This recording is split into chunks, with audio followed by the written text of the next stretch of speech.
People don't walk over you by accident. They walk over you because you let them and then explained why it was fine. Every time you confronted something and pulled back at the last second, every time you made a move and softened it before it cost anyone anything, you were not being reasonable. You were training them. And now you are confused why they keep doing the same thing. You laid it out clearly, directly, the way you rehearsed it. A dozen times. They nodded, said they understood. 3 weeks later, the exact same thing happened again. Not because they forgot, because they learned that saying sorry to you is cheaper than changing. That is not a communication problem. That is not a personality clash. That is what happens when a man takes action but stops before it costs anything real. Machiavelli spent an entire chapter warning about this. Not cowardice, not laziness, the half measure, the confrontation that didn't finish, the boundary that didn't hold, the move you made and then softened at the last moment. It doesn't leave the situation neutral. It makes it worse, because now every person watching knows exactly how far you will go, and they know you stop before the price gets real. One incomplete action tells more about you than 100 strong ones, not because people are cruel, because people are always watching. And what they see is a man who flinches at the finish line. There are 7 mistakes, 7 half measures that destroy men slowly. Each one feels safe in the moment. Each one costs everything over time. The first mistake Machiavelli warned about. He called it the wound that stays open. You have been in that room, the one where you finally said something. You addressed it directly, clearly, the way you planned. The person nodded, agreed, and did the same thing again the moment the pressure was off. Most men believe confronting a problem is enough. You made your point. You addressed it. It is handled. It isn't. When you confront someone and stop before the full consequence lands, that person learns exactly 2 things. 1, you saw the problem. 2, you weren't willing to go all the way. That combination is more dangerous than silence. Silence can mean many things. Incomplete action means exactly one thing. It tells them your limit. The part of the brain that processes threat and safety doesn't register your message. It registers the outcome. And the outcome was nothing changed. The situation adjusted briefly, then returned to baseline. Because baseline is what you allowed. Machiavelli wrote about this in The Prince, chapter 3.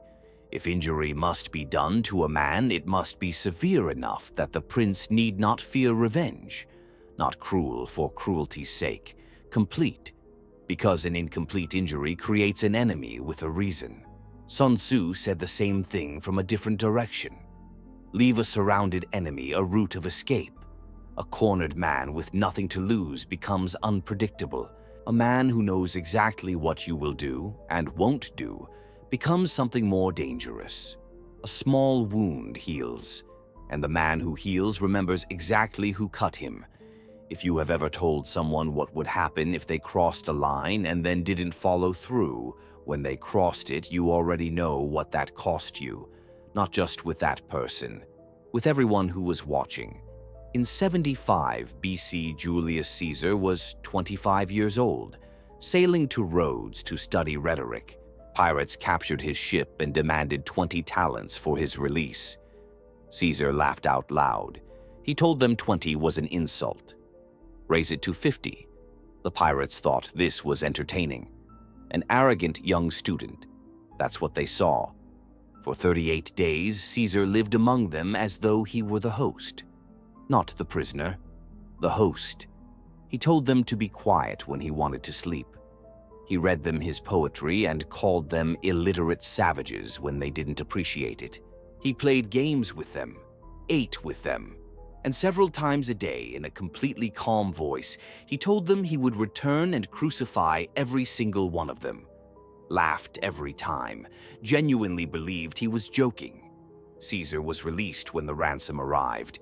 He assembled a private fleet, returned before the pirates could scatter, captured every one of them. recovered the 50 talents, then he crucified them. All of them, exactly as he had promised, calmly, every single day. The pirates made one mistake. They read his calm as softness. It was not softness. It was the certainty of a man who already knew the ending.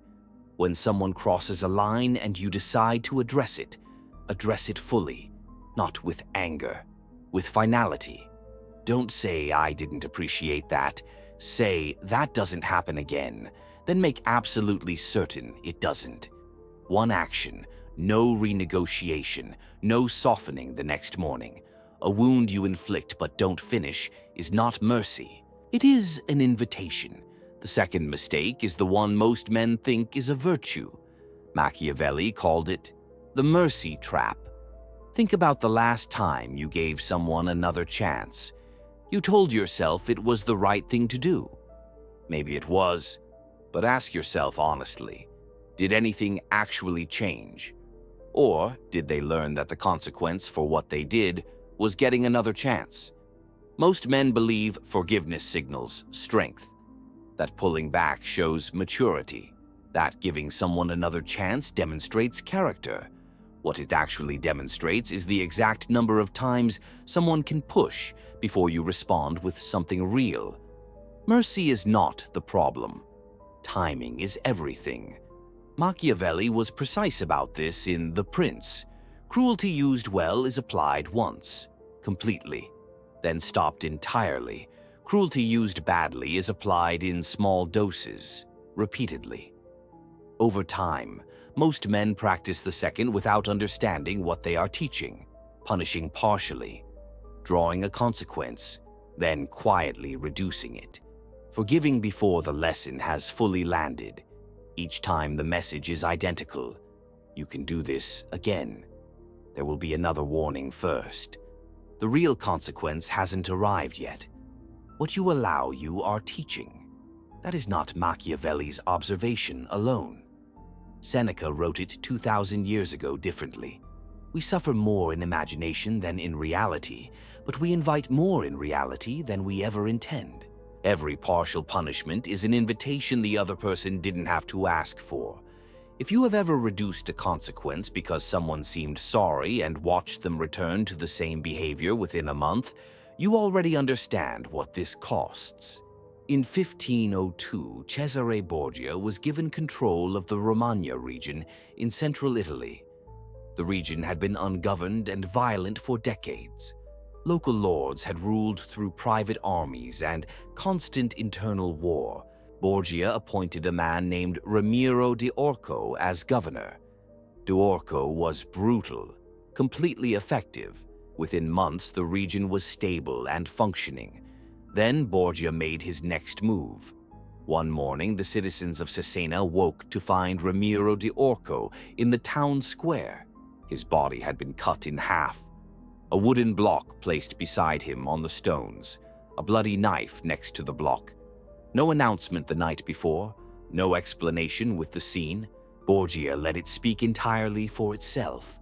The people were horrified, also deeply relieved, and completely loyal to Borgia. He had used severity fully, then stopped it fully. The message was unmistakable. Order has been established. The cruelty that created it is finished. I controlled both. When you need to draw a line with someone, draw it once and hold it permanently. If someone keeps undermining you, go directly to the person who controls the outcome. One conversation, full clarity. When they ask if you are certain, say, "I am." Nothing more after that. Do not soften it the next day. Let the action be the entire statement. Mercy applied before the lesson lands is not kindness. It is a manual for how to treat you next time. Third, and this one is the one most men are living right now, the half-exit. You have thought about leaving, the job that stopped growing you 2 years ago, the situation that takes more than it gives, the environment making you smaller, slowly in ways you feel, but can't name, and you haven't left, not fully. 1 foot inside, 1 foot outside, telling yourself you are being strategic. You are not being strategic. You are paying full price for two things and getting the benefits of neither. When you exit something halfway, you lose on both sides simultaneously. You lose the clarity that only comes from a complete exit, and you lose the standing of someone who stayed and committed fully, carrying the costs of both, without the advantages of either. Machiavelli wrote directly about this in the Discourses. A prince who refuses to commit fully when forced to choose will be consumed by both sides. Neutrality is never the safe position. It only appears safe to men who haven't seen what comes after.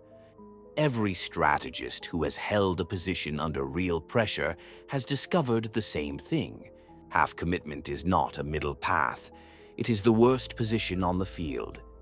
In 1812, Napoleon marched 600,000 men into Russia. By September, he had reached Moscow. Moscow was burning. The Russians had set their own city on fire rather than surrender it. Napoleon took position in the abandoned Kremlin and waiting for Tsar Alexander to negotiate. Alexander never came. Napoleon had two complete options: advance east and force a final engagement, or retreat west before winter closed the roads. Either option, executed fully and immediately, gave him a path. He chose neither. Waited 5 weeks inside a burning city for a negotiation that was never going to happen. October arrived, then November. The temperature fell below anything his army was equipped for. Of the 600,000 men who entered Russia, fewer than 100,000 came back. Not because Napoleon lacked genius, because he arrived at the moment that demanded a complete decision, and made half of one. If you are still connected to something you already decided to leave, answer one honest question. Is there a real strategic reason to stay partially connected, or are you staying because fully leaving is uncomfortable? When you decide something is done, make it done completely. Tell them directly, I'm done with this, not I need some space, not let's see how things go. Done. The man who burns his own bridge chooses exactly where he stands. The man who leaves it standing belongs to neither side. 4. The slow strike. This is delay disguised as patience. You see it happening. Someone is building something against your position, quietly, in the small moments when you aren't paying full attention, telling yourself you are being patient, waiting for the right moment. But the right moment keeps moving forward, and what they are building keeps growing. There is a precise difference between calculated patience and delay wearing its clothes. Calculated patience means you are actively building during the wait. Delay means you are uncomfortable with what acting fully would cost. Most men practice delay and believe they are practicing strategy. Machiavelli understood this distinction completely. He wrote about it through the example of Rome's expansion. Rome did not wait passively for enemies to appear. Rome built continuously between wars, roads, alliances, administrative systems. Every year of peace was a year of preparation. Sun Tzu called the same principle winning before the battle begins. The man who acts when the moment arrives has already decided everything beforehand. The man who waits hoping the moment clarifies itself arrives unprepared. If you have been watching a threat grow for months and haven't addressed it fully, ask yourself honestly, have you been building something real during the wait, or taking small actions to relieve the discomfort without actually changing the situation? In 1568, Tokugawa Ieyasu controlled a small territory in eastern Japan. He made a calculated choice to serve under Oda Nobunaga, not because he was weak, because Nobunaga's campaigns would consume the other lords while Ieyasu built quietly in the east. When Nobunaga was assassinated in 1582, Toyotomi Hideyoshi moved fastest and seized control. Ieyasu fought him to a standstill, then made another precise decision. He accepted the role of vassal, attended the ceremonies, sent tribute, Perform the loyalty, and every year while Hideyoshi launched 2 failed campaigns into Korea, the other lords bled men and money. Ieyasu kept his forces home. He built Edo, walls, supply lines, administrative systems, a treasury no one outside his territory could accurately measure. When Hideyoshi died in 1598, Ieyasu was not partially ready. He was completely ready. At Sekigahara in 1600, he put 75,000 against 120,000. The battle lasted a few hours because Ieyasu had already purchased 3 of the opposing generals beforehand. That is what real patience looks like when it finally moves. Not hesitation, a complete strike from a complete foundation. When you identify a threat to your position, you have one honest choice. Address it fully now, or wait until you can address it fully. There is no third option where you poke at it and hope it disappears. The slow strike doesn't wound the threat. It teaches the threat exactly how fast you move. 5. The incomplete alliance. Machiavelli was direct about this one in the discourses. Think about the people you are closest to, the ones you would call your real circle. Now ask yourself honestly, have you ever fully stood behind any of them in a moment where it cost you something real to do it? Or have you always kept just enough distance to stay comfortable? Most men keep one foot outside every commitment, supporting the people around them quietly, privately, but staying carefully neutral on the moments that actually define loyalty, telling themselves this is intelligence. What it is the reason no one is fully in their corner either. Machiavelli was direct about this in the discourses. The man who refuses to choose a side when forced to believes he is being cautious. In reality, he becomes the first target of the winner and loses the protection of the loser. He is not safe, simply the last person standing alone. When Julius Caesar was assassinated in 44, BC Rome fractured. Octavian was 19 years old, no army, no money, no political base. One thing only, the name Caesar and the will to use it without reservation. He committed fully to Mark Antony, not privately, publicly, visibly, without reservation.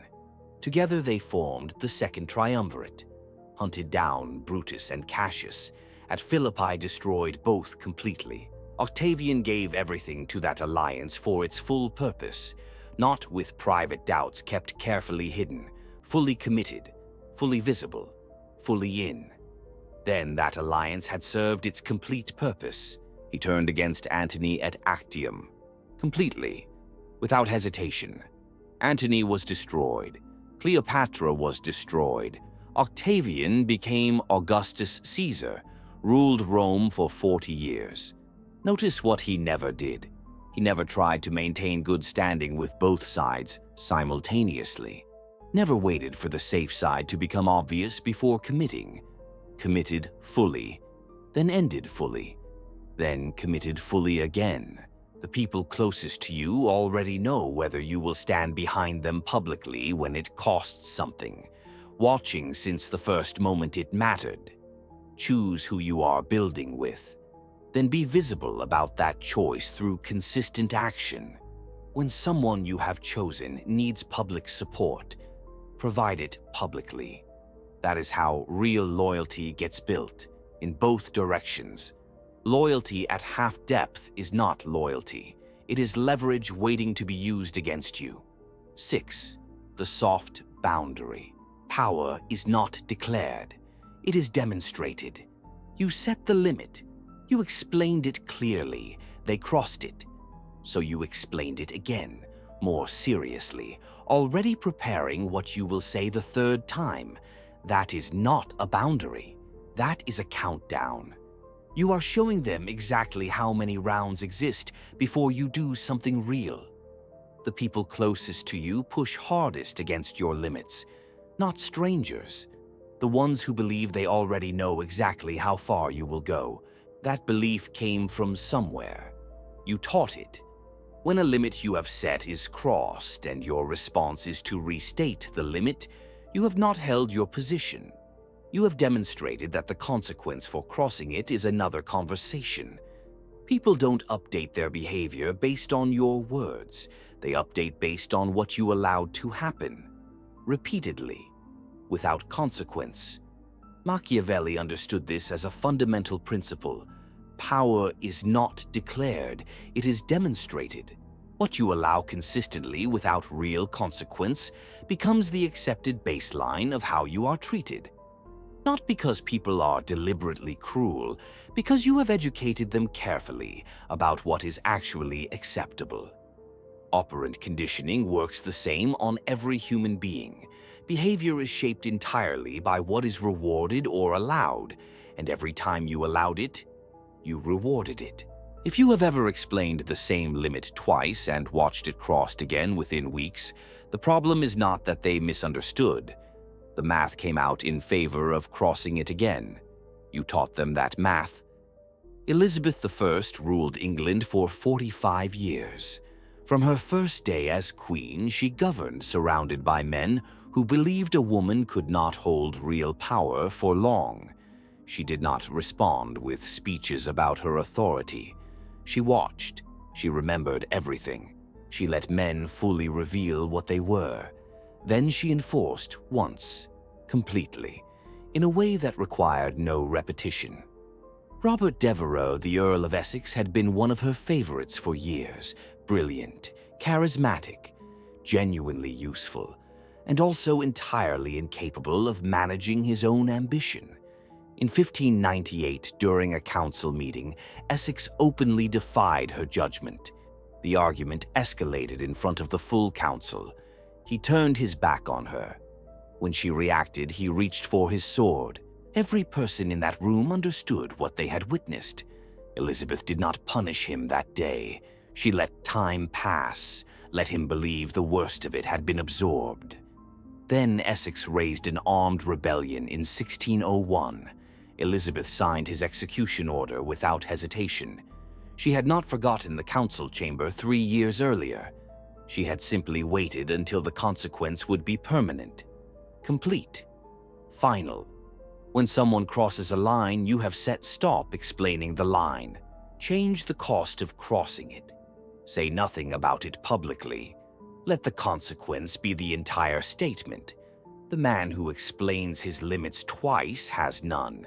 What you tolerate without consequence, you have chosen. 7. The last one. The one that costs the most over time.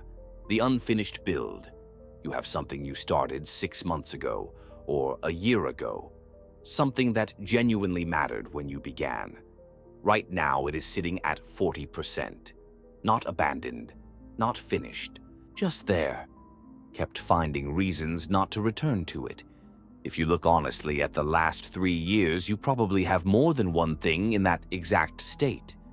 Different projects, same pattern, strong start, real progress.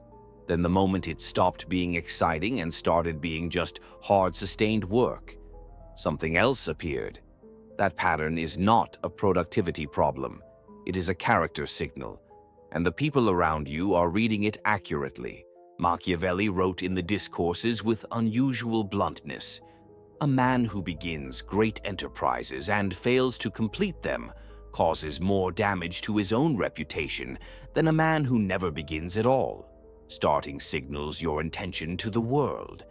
Stopping signals the truth about who you are when the cost becomes real and the excitement is gone." In 1296, the city of Florence began building a cathedral. The project was passed from architect to architect for over a century. Each one advanced it. Each one stopped short of the dome. Because the dome was considered structurally impossible, no one had ever built one that large without it collapsing under its own weight. In 1418, Filippo Brunelleschi entered the competition to solve it. No formal architectural training, but he had spent years in Rome studying the ancient Pantheon. Not for the aesthetics, for the engineering. He proposed a solution so unconventional that the other architects called it impossible. They asked him to demonstrate it with a model. He refused. He said the man who builds the dome should not be required to show everyone else how to steal it. They gave him the commission anyway. 16 years. He built an entirely new type of scaffold inside the existing walls. He invented new machines to lift stone to heights no existing equipment could reach. He solved problems that appeared only after construction was already underway, without stopping to announce that the problems existed. He died in 1446, 1 year before the lantern at the top was completed. But the dome was finished. The Florence Cathedral dome still stands. Not because Brunelleschi was the most gifted man of his era, because he was the one who refused to stop at the moment it became hardest. Most men abandon their most important builds at one specific point, not at the beginning, not near the end. At the exact moment when the initial excitement is gone and the real sustained cost becomes visible for the first time. That moment is not a signal to stop. That moment is the entire test. Everything before it is simply showing up when it was still interesting. Before you start something that genuinely matters to you, identify one specific thing. Not your vision, not your goal statement.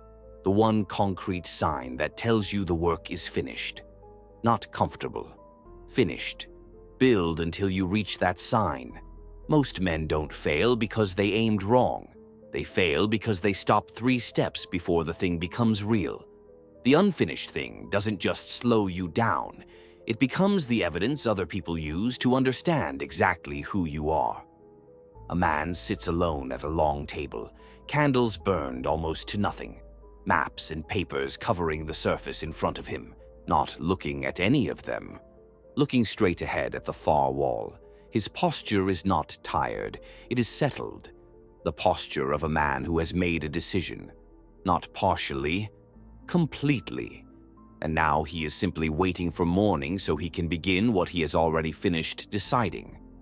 Machiavelli did not write for men who want to feel good about their intentions.